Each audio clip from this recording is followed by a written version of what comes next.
Hello friends, again welcome to Kids Shelf. Today I will tell you a story based on judgment. It's very heart touching. We are a society which is quick to judge the success of others based on external appearances.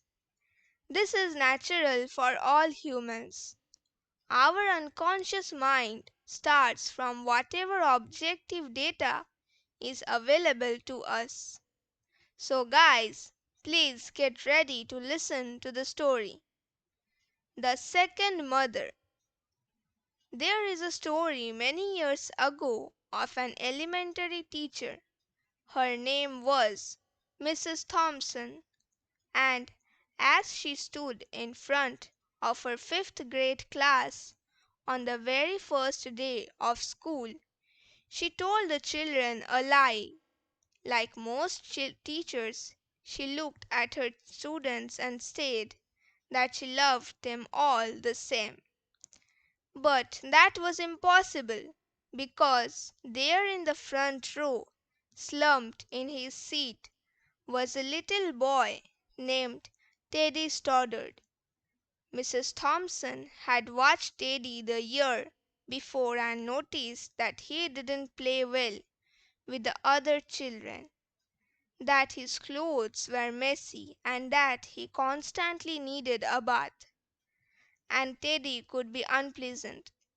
It got to the point where Mrs. Thompson would actually take delight in marking his papers with a broad red pen, making bold crosses, and then putting a big F at the top of his papers. At the school where Mrs. Thompson taught, she was required to review each child's past records, and she put Teddy's off until last. However, when she reviewed his file, she was in for a surprise. Teddy's first grade teacher wrote, "Teddy is a bright child with a ready laugh. He does his work neatly and has good manners. He is a joy to be around." His second grade teacher wrote, "Teddy is an excellent student, well liked by his classmates, but he is troubled because his mother has a terminal illness and life at home must be a struggle."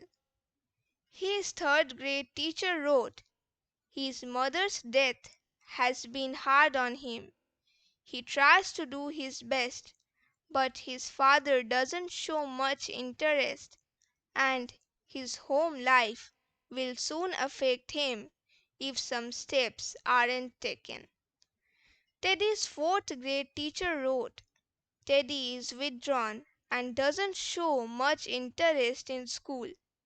He doesn't have many friends and sometimes sleeps in class." By now Mrs. Thompson realized the problem, and she was ashamed of herself.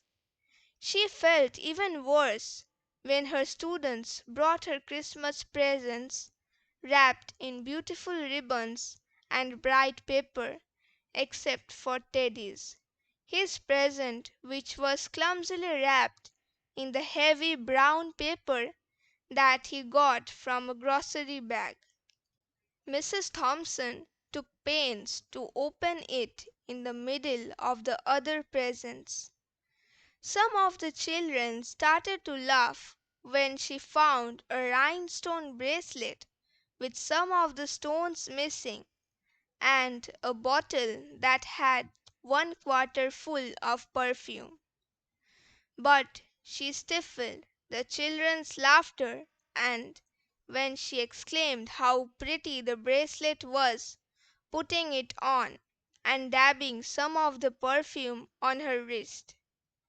Teddy Stoddard stayed after school that day just long enough to say, "Mrs. Thompson, today you smelled just like my mom used to." After the children left, she cried for at least an hour. On that very day, she quit teaching reading and writing and arithmetic. Instead, she began to teach children. Mrs. Thompson paid particular attention to Teddy. As she worked with him, his mind seemed to come alive. The more she encouraged him, the faster he responded. By the end of the year, Teddy had become one of the smartest children in the class, and despite her lie that she would love all the children the same, Teddy became one of her teacher's pets.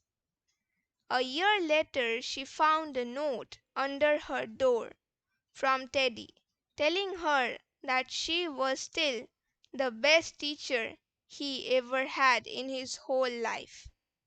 6 years went by before she got another note from Teddy. He then wrote that he had finished high school, third in his class, and she was still the best teacher he ever had in his whole life. 4 years after that, she got another letter saying that while things had become tough at times, he had stayed in school, had stuck with it, and would soon graduate from college with the highest of honors. He assured Mrs. Thompson that she was still the best and favorite teacher he ever had in his whole life.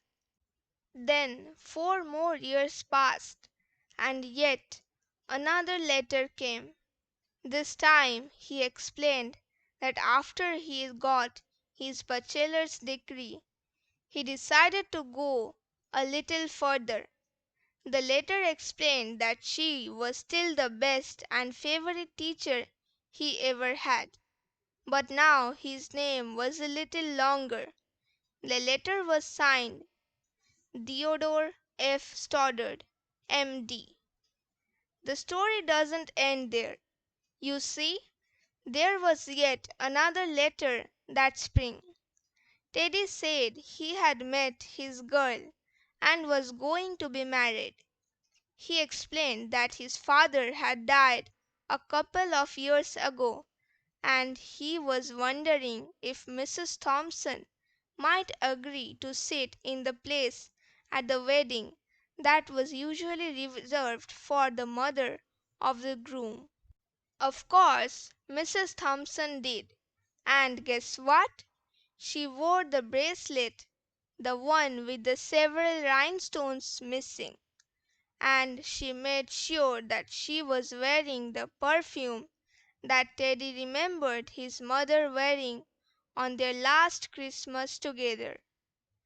They hugged each other, and Dr. Stoddard whispered in Mrs. Thompson's ears, "Thank you, Mrs. Thompson, for believing in me. Thank you so much for making me feel important and showing me that I could make a difference." Mrs. Thompson, with tears in his eyes, whispered back. She said, "Teddy, you have it all wrong. You were the one who taught me that I could make a difference.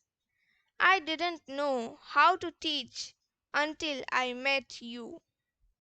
So, friends, what we have learned from today's story: judging a person based on external appearance is a foolish metric, and we all know it. Here the proverb stands true: do not judge by appearances. A rich heart may be under a poor coat.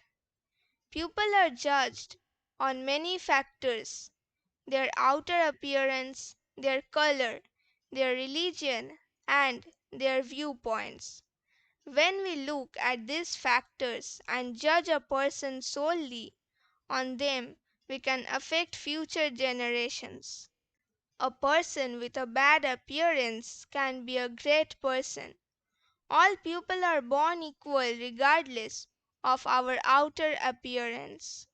So, friends, if you liked today's story, please subscribe for more stories like this. Bye.